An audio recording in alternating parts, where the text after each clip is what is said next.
So why don't you go ahead and see what you can get. Just swoop through that. Just along, you can bump the bottom. That's it. Okay, let's see what's in there.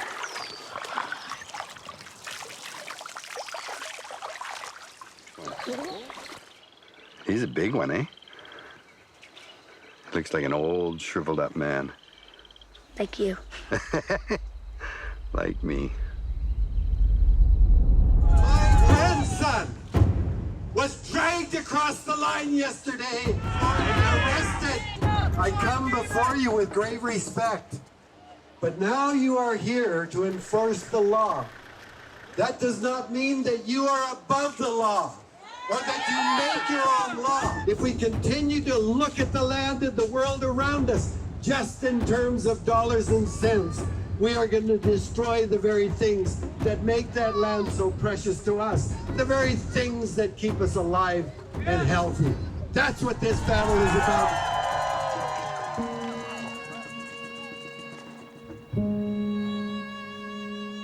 I had no idea my grandpa was famous growing up.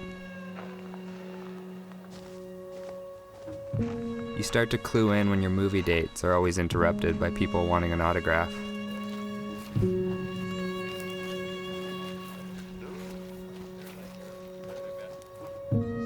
As a kid, my interests were so different than his work, but as I grow up, I see how his story shaped mine.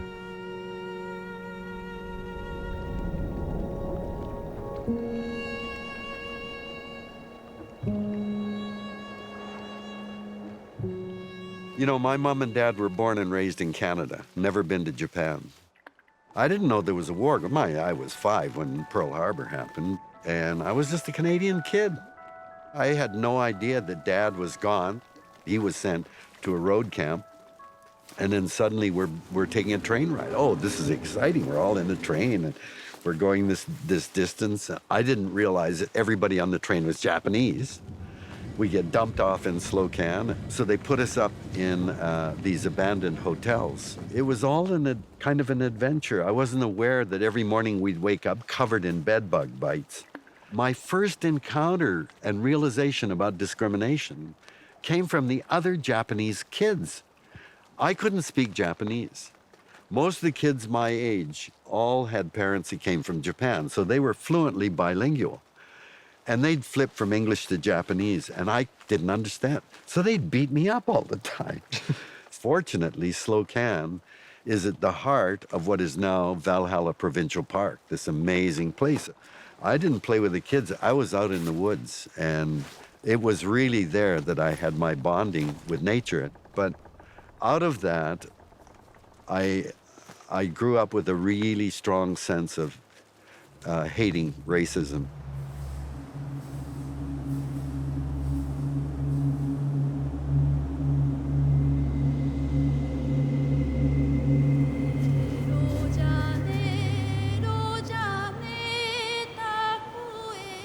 I was basically one of the only non-white people in the class, and I just remember one of the first weeks of school bringing Japanese food in and just being teased like crazy, like just to the point where I came home, I think, crying and telling Mom, like, I never want to eat this food again, and I boycotted it. Like, I just pretended not to be Japanese because of that experience.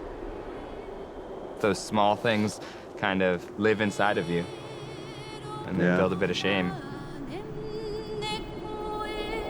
One of those things I guess I avoided, and you kind of become like a banana, I guess, yellow on the outside, white on the inside. But then it was spending time in indigenous communities where, you know, friends of mine were reclaiming their language, reclaiming their identities, things that had been ripped away from them and marginalized, that made me think, you know, what are my own roots and what are the things that were ripped away from me? And that's where I started to really want to explore my Japanese heritage and realize how important it is to know where you're from.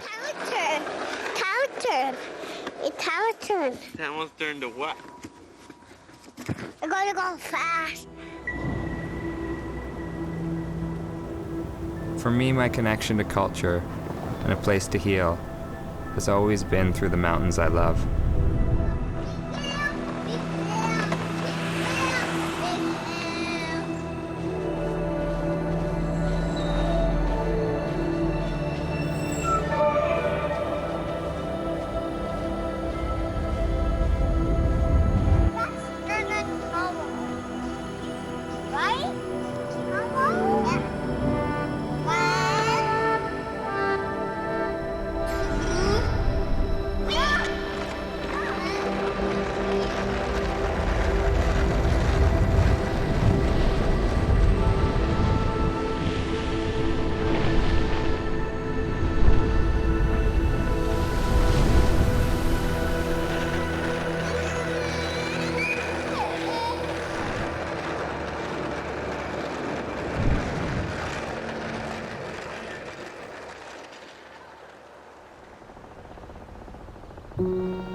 When Tamo was born, I had two very young children from my second marriage.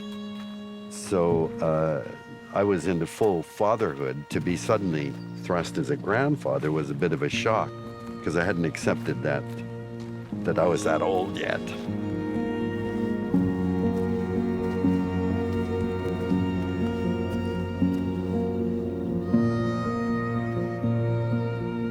I really didn't play a role in your life that I really wished I had.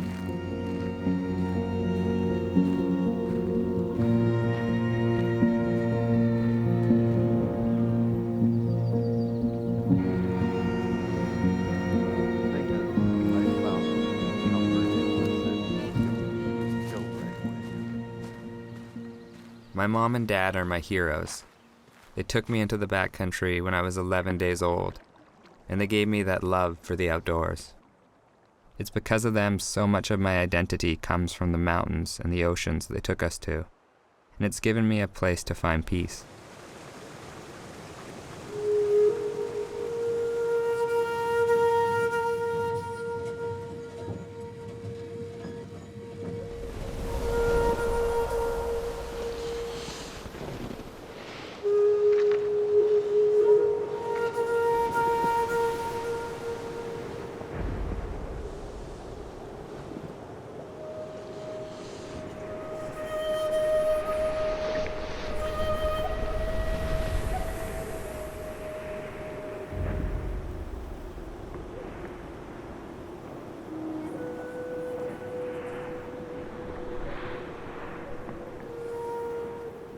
My dad was the biggest nature lover of them all. Like, every moment he had free, he'd be in the mountains, obsessively. Like, I remember when we were little, like, he'd get the whole family ready to go skiing in November, and we'd all go out. And by December, my sister's like, I'd rather hang out with my friends, so she'd stop going. And this is backcountry skiing, so hiking up and skiing down. And by February, my, mom would be like, oh, I can't go, my knees are hurting. And by kind of April, I'd be like, okay, I'd rather go ride the park and do the freestyle thing and maybe ride the chairlift. By springtime, he would grab the skis in the basement and the dogs would go hide under the bed because they were so tired of going backcountry skiing. And so that's how obsessive he was about being in the outdoors.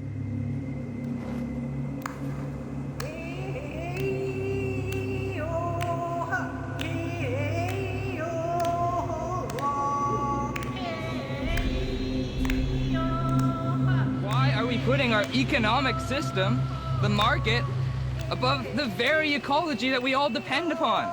We're more dependent on clean water, fresh air, and clean soil than the market. It's the thing that keeps us alive. And we have to stand up to unjust laws, to make those the laws, because those are the laws that have always governed our lives. And Indigenous people have had natural laws that predate colonial laws by thousands of years, and we need to respect that.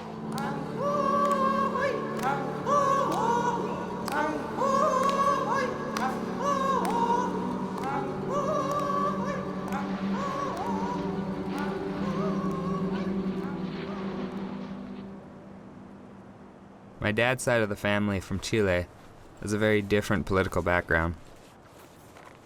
As a young person, you're dealing with these two very different politics in the household, and your two different grandpas. You love them both and care for them, but you kind of try to avoid it just to not cause tension. And it was always interesting with my dad because he worked for some of the biggest extractive companies. He worked for Shell designing LNG. He worked for Macmillan Bloedel. I was talking about that with my mom the other day because we were talking. Well, I was like, well, what was it? Like, he was such a nature lover. How could he work in these industries that are, in a sense, destroying the very places he loved? You know, he loved the outdoors, but he loved his family even more. And he saw that as the one way he could provide for his family. And I think a lot of people are kind of stuck in that bind right now.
thing that I found comfort in was that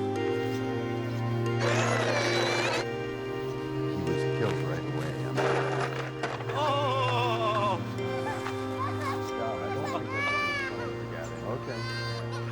Tamo's dad died. Of course, it was very unexpected, and his mom said that Lighthouse Park was one of his favorite places, so she had a memorial for him, and friends gathered, and towards the end she brought out his ashes and said, everybody just take a handful and try putting the ashes where you think Eduardo would enjoy being a part of. So I just threw the ashes, and as soon as the ashes hit the water, then fish started to rise up from the bottom and feed.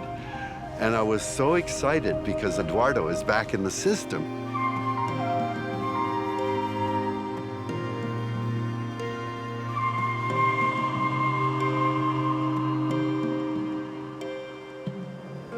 Because that's really what it's all about. You know, when we die, our atoms don't disappear, they're still here, but they get recycled back into nature. And I thought it was just a very appropriate way for Eduardo, who loved the outdoors, who loved nature, to be back into the natural world.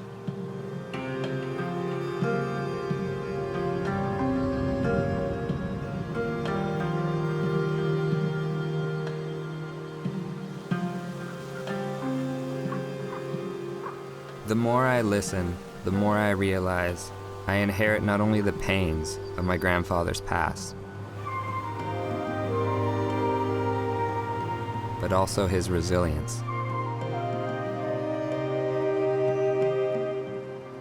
And I've found the same comforts in the natural world that he found in Slocan so many years ago. The mountains here in Japan are medicine. And I know my dad would have loved it here.